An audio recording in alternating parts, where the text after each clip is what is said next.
Okay. The title of the work, as Leslie said, and thank you for inviting me, was about contemporary visual art in Israeli/Palestinian, not Israeli and Palestinian visual art, and I think it's important to what I'm going to present. But I kind of found myself when I started to prepare the paper, making a little bit of historical contextualization of the issue of Jaffa. So I apologize if for any of you it seems like common knowledge, but bear with me through that and then I'll get to the works. Right, okay, well, the modern history of the city of Jaffa, or Jaffa, of course, in Arabic. Right, so the modern history of the city of Jaffa, or Jaffa, from the later 19th century up to today, encapsulate in many ways the entire story of Israel-Palestine. Recent post-colonial critique places the discussion of the Israeli-Palestinian conflict within a wider critique of modernity. Critique from this perspective stresses that Zionism and the Israeli Zionist state is not merely an occupying force or even merely a colonialist force, but rather it is a particular kind of colonialism that emerged out of the discourse of Euro-modernity. Such perspective of analysis becomes especially fruitful when considering the historical and contemporary dynamics of cities like Jaffa, that in the aftermath of the 1948 war became mixed cities in a Jewish state, and whose binational borderlands occupied an ambivalent place both to the Israeli and the Palestinian political and cultural imagination. Being a relatively neglected corner of the Ottoman Empire for many years, the second half of the 19th century seen Jaffa turned into an important cultural, political, and economic centre. Reflecting late Ottoman modernity and cosmopolitanism, Jaffa's population was a mix of nationalities and religions, cohabitated by Muslim, Armenians, Greek Orthodox, Catholic, Jews, and other communities. Commerce and infrastructure developed rapidly, and commercial and cultural ties partnership between Arab, Jewish, and European population were by no means rare. In the first decade of the 20th century, Jaffa's institutions included 2 theatres, 6 cinemas, 4 hospitals, 4 casino places, 5 hotels, and many social and cultural associations. It was also the political center of the emerging Palestinian national movement and played an important role in leading the Arab revolt during the 20s and the 30s. As such, it has been a major site, if you like, of the escalating conflict between the Zionist enterprise and the Palestinian population under the British rule. Yet despite of Jaffa's thriving urbanity, the Zionist Eurocentric imaginary and historiography has constructed it, much like the space of the Middle East in general, as a stagnated space of tradition and otherness. The new Jewish state was envisaged by early Zionists, as in Herzl's utopian novel Altneuland, as a quintessentially modern, Western, and secular state. In this historical narrative, the Zionist European Jews who had been emigrated to the region of Palestine since the late 19th century were agents of modernity. The neglected and decaying ancient of Israel was to be made bloom by the Zionist enterprise, and the native traditional Arab population was to benefit from the modernity brought by the Jews. The imagined Zionist Israeli identity was defined against the Arab other and the Middle East space in its entirety. Non-European Jews were also constructed as others. Ella Shochat, in a seminal critique of Zionism, demonstrates that the culture and the identity of Asian and African Jews, known in Hebrew as Mizrachim, which literally translates as Eastern Jews, have been suppressed by the Zionist narrative. Not unlike the Palestinian population, the dominant discourse of Euro-Israeli policymakers and scholars suggested that the Mizrachim originated from primitive, backward, undeveloped, pre-modern societies, and therefore, unlike the Ashkenazim, the European Jews, in need of modernization. Romanticizing the space of Israel as a utopian promised land, while at the same time rejecting the historical and the material reality of the space within the Arab Middle East, constituted an ambivalence at the heart of the Zionist relationship to space, which in many ways continues until this very day. Tel Aviv, Israel's epitome of the Zionist modern city, started its construction in 1909 as a Jewish neighborhood of Jaffa. With the escalation of the conflict under the British rule, and with the growing power of the Zionist establishment in Palestine, Tel Aviv expanded, much on the expense of Arab farming land to the north of the city. And by the mid-40s, much of the Jewish population of Jaffa migrated to the new city of Tel Aviv. The 1948 war brought the, by then, Arab Jaffa to complete destruction. Following the conquest of the city by the Israeli army, only 5% of the Arab population remained.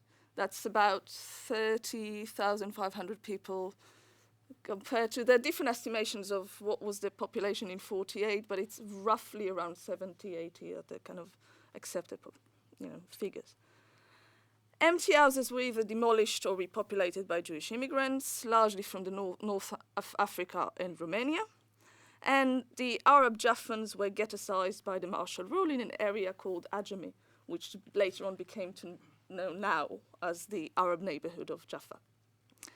The years following 1948 have seen an intensified investment of the Israeli state.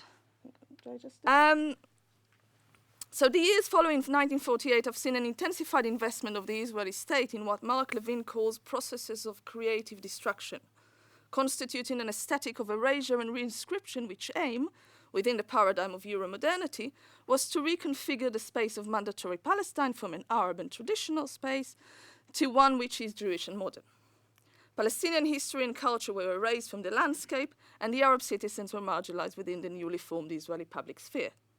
In Jaffa, these processes of creative destruction were manifested in different ways. In 1950, it was officially annexed to Tel Aviv, not without a huge controversy that I won't get into now, and resulted in the municipality of Tel Aviv Jaffa. The following 3 decades have seen governmental and urban policies of disinvestment drive Jaffa to a state of marginality and decay. The once thriving Bride of Palestine was turned into the wasteland backyard of the metropolis of Tel Aviv, ridden with poverty, negligence, and crime. Central policies of development reshaped and remapped the city in an attempt to reconstitute its alternative identity.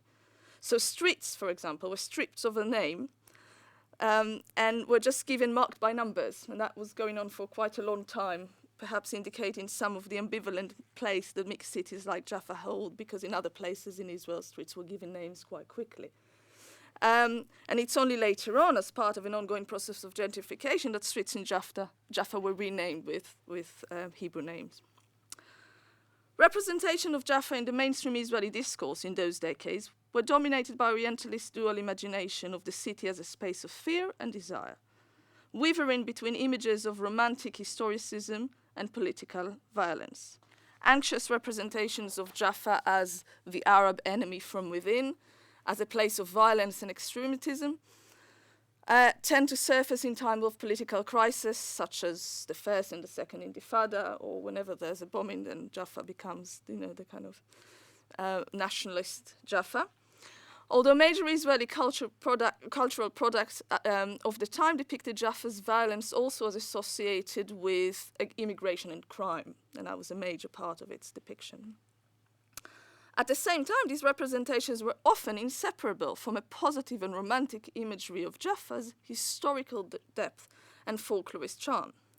One of the most vivid manifestations of the Orientalist redescription of Jaffa's historical charm, while erasing its recent Palestinian past, can be found in the reconstruction physically and culturally of the new port, what is called the old port, rather, which was then the new port. The pre-1948 center of Arab Jaffa and the port area, left to decay, was by the end of the 1950s a derelict era of prostitution, poverty, and crime, referred to by the authorities simply as the Big Territory. In 1961, the Old Jaffa Development Company was established and set out to clear the Big Territory of crime and rebuild it as an area of heritage and tourism. The new brand of Old Jaffa was born, and the area was reconfigured as an artist's quarter. So if any of you have ever been there, it's very, very pretty, but very Orientalist as well. In the process, the area residents, I'll show you a few more picture. So you can see that's a whole new build. In the process, the area's residents were evicted, historical Palestinian sites and buildings, including parts of the Jaffa Wall, the old Jaffa Wall, were demolished. Archaeological diggings were set in motion to excavate Jaffa's more distant past, and reconstructed and newly built old-style buildings were erected. The new quarter was given street names from the zodiac star signs, so they're called like Scorpio and cancer and things like that, removing further any concrete historical reference to its neo-Palestinian past. Just as part of the archaeological site, and if anybody been to the old quarter of Jaffa or the artist quarter, then you'd seen statues of Napoleon, actually, pointing to the different tools. And if you go on the Old Jaffa Development Company website, then you can see a fabulous historical narrative that actually, in this historical narrative, Palestinians were never there. We've moved from the Ottoman Empire to the process of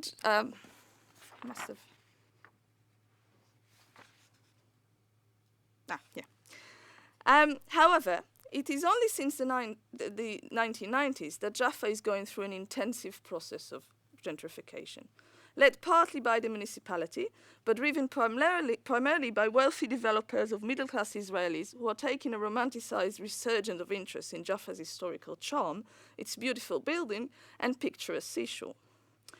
These gentrification projects, informed by neoliberal politics and a neo-Orientalist discourse, disenfranchised Jaffa's local residents even further, especially as the gentrification process moves from the old city, which is already gentrified, towards at the Ajami area.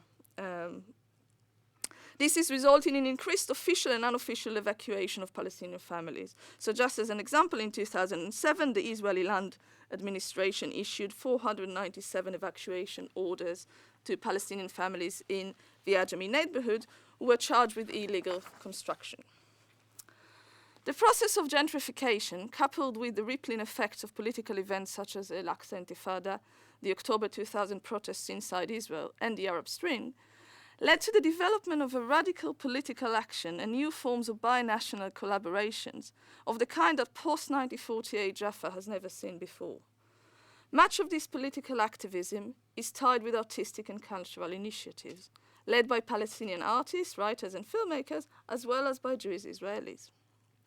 One prominent example is Cafe Jaffa, a bookstore, cafe, and a cultural center. Very small, but important in the landscape. The cafe is under joint Jewish-Arab ownership and functions as a meeting point for Palestinians and Jewish intellectuals and artists, as well as residents of Jaffa.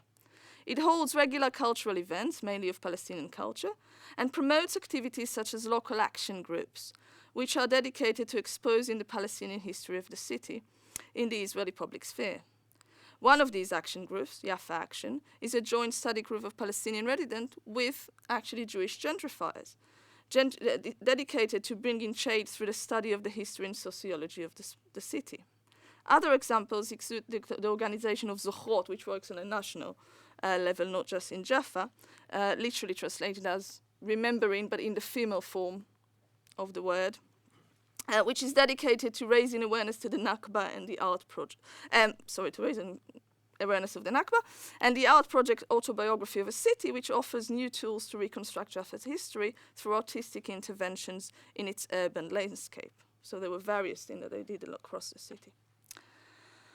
Both Zionism and Palestinian nationalism, although far from being equal in terms of dominance, produce essentialist narratives of history and identity.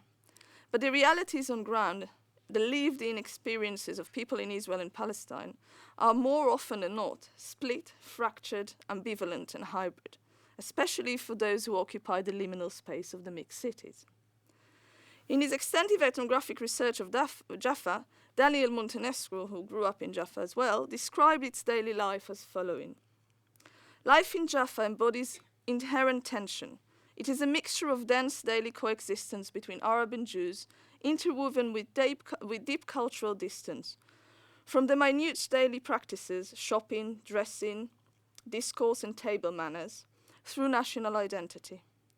The combined effect of the actual coexistence for over 50 years, along with the mere fact that the next-door neighbor, the employer or the employee, are Jews, blur the clean-cut dichotomous distinctions between us and them, distinctions which are cognitive but also moral. This condition creates a hybrid dialectic between closeness and remoteness, here and there, otherness and familiarity, locals and foreigners, friends and enemies. So that's the end of the quote. If there is any key characteristic that binds together these new political and artistic voices, it is their insistence on drawing attention to the split, the hybrid, the incomplete, and the falsified. Their common standpoint is a profound mistrust in official narratives and an attempt to subvert them by revealing their constructed nature and internal contradictions. While these works resist the Zionist narrative by rendering visible the erased past and present of Jaffa's Palestinian residents and the Arabness of the space in general, they do not replace one essentialist national narrative with another. Rather than representing the past, they often negotiate with it, including within the text's self-reflexive exploration of the process of mediation itself. Kamal al-Jafari's experimental documentaries The Roof and Port of Memory, which is the one clip I'll hope to show you in a minute, are poignant examples. Both films deal with the history and the present of the Palestinian community in the mixed cities of Jaffa and Ramle, which is a nearby city, al-Jafari's hometowns. But as text, they resist the structure of coherent narratives. Instead, they present a tapestry of situational scenes and images which are more fractured than linear. Al-Jafari portrays his hometown Ramle and his family's original hometown, Jaffa, as spaces blighted by stagnation and marked by absence. Images of derelict building and urban decay dominate both films, and the camera lingers often on spaces of absence. We see long takes of slow camera movements over sites such as the old cemetery in Ramle, or the wasteland area at the coast of Jaffa, as well as many close shots of ruins of all houses, dirt and rubble. Juxtaposed with the images of Tel Aviv, those images mark the marginality of the Arab area within the contemporary Israeli space. Port of Memory depicts specifically the process of gentrification in Jaffa.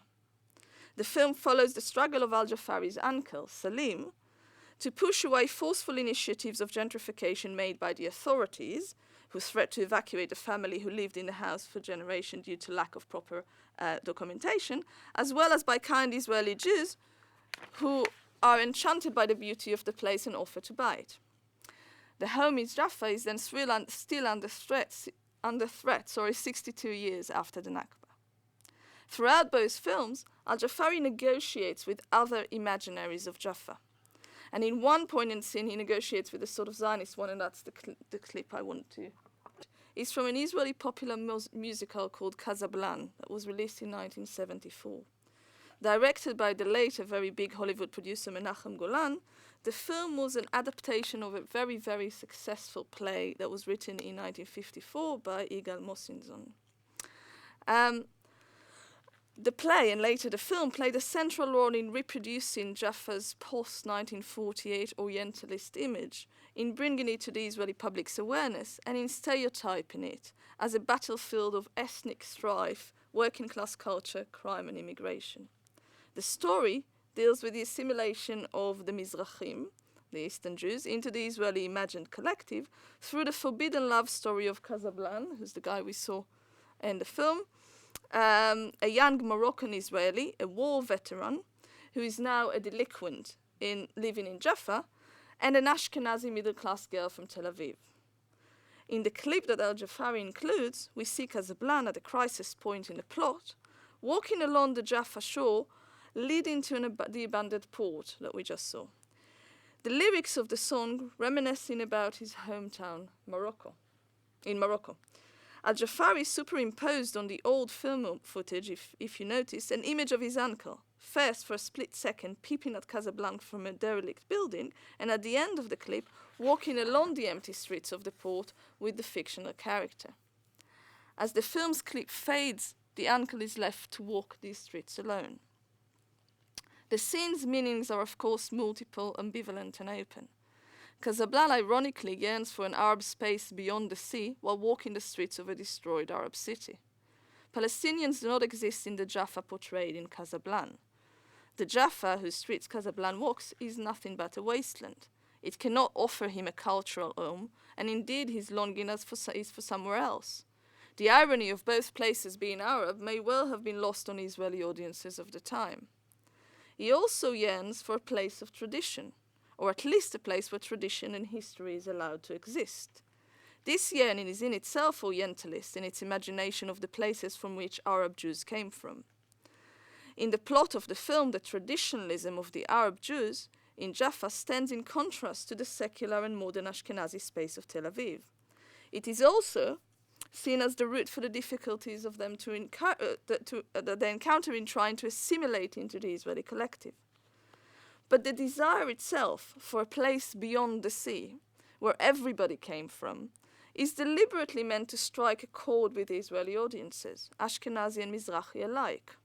For it speaks to an Israeli imagination whose relation to space, or to place, as I alluded to before, is intrinsically ambivalent. So Al-Jafari's inclusion of the clip both reminds us that Israelis come from elsewhere and evokes the gap in the Israeli imaginary between the concrete place in the Middle East and the utopian exclusively Jewish space. Yet beyond this reference to the Israeli Orientalism, what nuances this scene so poignantly is that the imaginative space of the film creates... I'll cut something out. I just need to know how much time I've got. The imaginative space that the film creates, in which Salim and Casablanca cohabitate the deserted space of Jaffa. Al-Jafari here both engages with Israeli popular culture and subverts it by creating interventions within it. The scene draws our attention to the cultural links between the Palestinians and the Arab Jews, both marginalized by the Zionist discourse, and sets up a dialectical relationship between Salim and Casablanca, in which both affiliations and contradictions express. In so doing, I suggest, Al-Jafari construct Jaffa, even if only for a brief moment in this film, as a third space. How much have I got? Not a lot. Not a lot, okay. Move Have I got 3 minutes to show another clip, or? 3 minutes. To show another clip, or? Okay, just another clip. Okay. All right. I'll skip the example of another artist, and I'll go just to one last one, shall I show you. Right, this is an example of, because it's a very different sort of thing, it's an example of the performance and visual artist Rafat Khatab, who was born in Jaffa and works in Jaffa and Tel Aviv. I can't go back to my thingy.